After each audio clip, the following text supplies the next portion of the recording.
Hello everyone, Nerdstorm here, and in this video I would like to make a quick follow-up to the video I released a couple weeks ago about the PTS of Dragonhold. So basically in my previous video on the subject, I've mentioned how ZOS made quite a few changes that I personally, and I think the vast majority of the community too, did not agree with. And we've seen quite a few problems with things ZOS released in the first PTS cycle. On the second cycle, they haven't done much to change it, as is usual. They tend to only do some bug fixes on PTS cycle 2, and usually on PTS cycle 3, we get the big changes. And we actually did get quite significant changes, and this time, unlike many times before, I feel like ZOS actually listened to the community and to all the tests we've been doing and to our concerns, and they actually changed things that were really relevant in a really good way. And I don't personally agree with every change they've done. I think there are some things they missed and some things that they changed that needed a change, but the change was incorrect as implemented in this PTS cycle. But overall, I really have a very positive feeling about this PTS notes. I am very happy with the things that ZOS did, and so we're gonna jump right into it.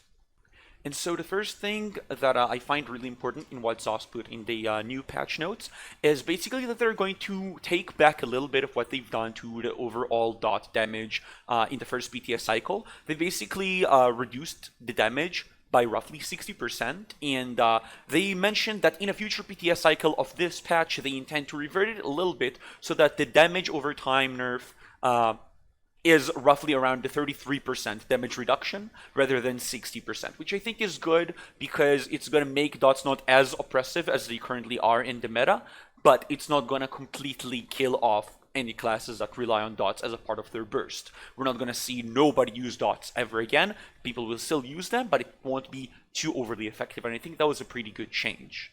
And then jumping right into the classes, we got some big changes for several classes, and the first is Dragonknight, and I really like what ZOS did here, because I felt like standardizing the DK dots was kind of a joke in the first PTS cycle. We ended up having skills that cost so much and do so little damage that overall the dots for mag DKs were not worth using, and the mag DK dot that did the most damage on the PTS past cycle 1 was basically volatile armor, which is a defensive skill. And it felt so ridiculously bad that the change they've implemented in this patch I really enjoyed reading.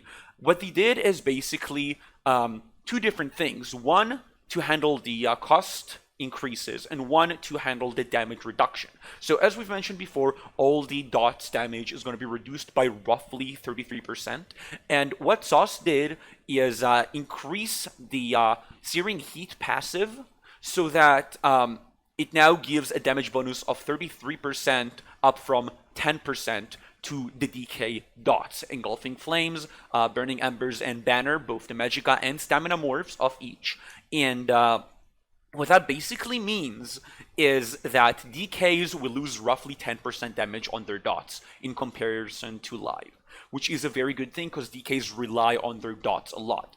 And I don't feel like DK dots have been too oppressive in the meta. I feel like Entropy, Soul Trap, Poison Injection, and stacking many different dots on one target, that is what has made dots so very oppressive and what we've really disliked about live. But giving DKs the ability to still use their dots and still be effective, even if not quite as effective as they are on live, basically preserves DK's class identity a lot, and I think that was a very important thing to do.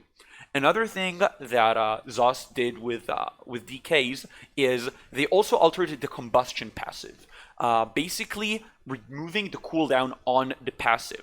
Currently on live, the combustion passives gives the DK 500 Magicka or Stamina whenever they proc Burning or Poison appropriately on an enemy target, and it has a cooldown of 2 seconds.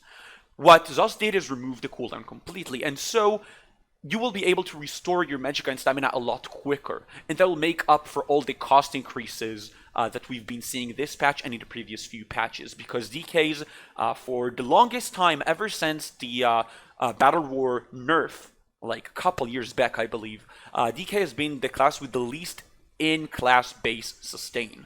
And this is actually a really good sustain buff to the class, and while it is taking quite big cost increases, this patch, I feel like this is a really, really good potential in a passive, because most MagDK builds as they are right now in live are not going to be too affected by this. They're going to have a little bit more regen, but it's not going to be super effective. But it opens up a lot of room to mess with, to try and like theory craft around this passive. How can I maximize the amount of burning or poison I can apply to enemy targets so that when I 1vx, I sustain really well relatively to the amount of people I fight. The more people I fight, the higher chance I have to apply status effects to them, and so I can sustain better. And I feel like that is a very good thing. We're going to have a lot of different build options for MagDKs to make up for the sustain nerfs.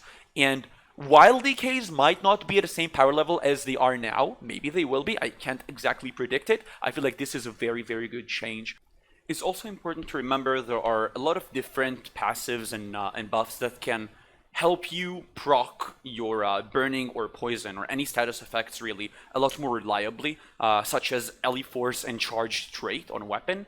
And so if you build towards it correctly, you can actually benefit a lot from this passive, both as a Magicka decay and as a Stamina decay.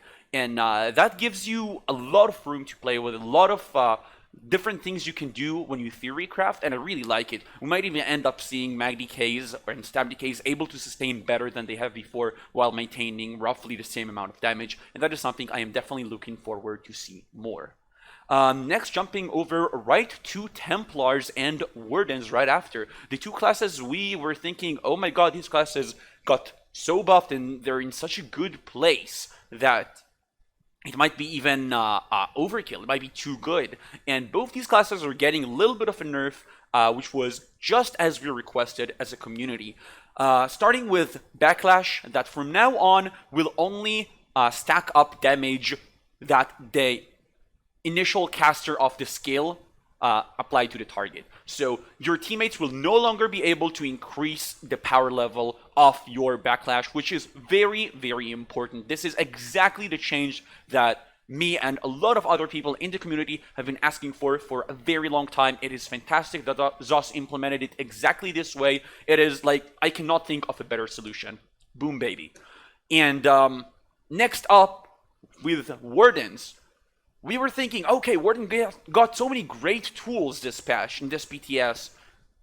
Isn't this going to be a little bit too much? Permafrost even got a huge buff to it, and so that might be a little bit overkill. It might make Wardens very, very overly strong. And what we got in this PTS cycle is a nerf to both morphs of Sleet Storm. Permafrost is taking a 50% damage reduction, and Northern Storm is losing the amount of passive magicka it's giving to the player that's using it, and instead only gives you the max magicka for 30 seconds after activating your ultimate. And so both morphs got a pretty big nerf that make it so not every single Warden would necessarily want to run this skill on their bars, and I think that's good, and that's putting the Warden power level a little bit down lower the way it should be. And I think Warden is still going to see a lot of play next patch. It's still going to be a very solid class, but it's a little bit tuned down the way it should have been, and I'm very happy about these changes, even though I think Northern Storm should have been treated differently. Overall, I'm happy with the Sleet Storm changes. It was needed, and I think it will help balance the amount of Wardens we're going to see next patch. And last, and it is very important, last change, the Onslaught skill, which was so hated on live, and so many people really dislike it, and so many people complain about Onslaught not getting any nerfs. Onslaught actually got quite a substantial nerf in this PTS cycle, so the amount of penetration you gain from Onslaught as you cast it is now equal to 85% of the resistances of your target instead of 100%, which is not the craziest nerf of all times, but has a little bit of meaning. But the more important part is decrease the duration to 5 seconds from 9 seconds, and the morph no longer ranks up in duration, which means Onslaught, the penetration you gain from it will now only last 5 seconds, down from 12 on live. That's less than half the duration, and that is a huge change, and I think it is a good change because it makes Onslaught still usable and still very good if you build around it, but not just so overly powerful that you can slap it on any build, Magicka or Stamina, and gain infinite penetration, kind of like I've been doing on my Magplar build Slicer as well.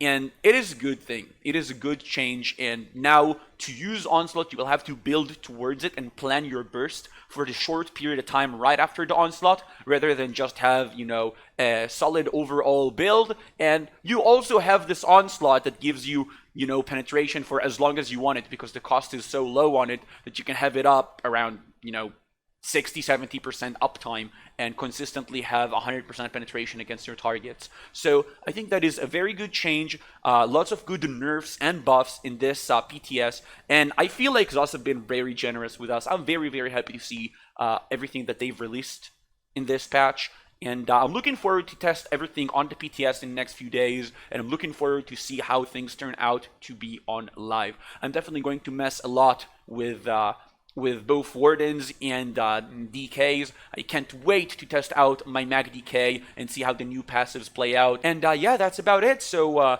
thank you guys so much for watching. Please leave your ideas and opinions down below in the comment section. I would love to know what you guys think. Do you agree with me? Do you disagree? Do you think these changes were too good or too bad?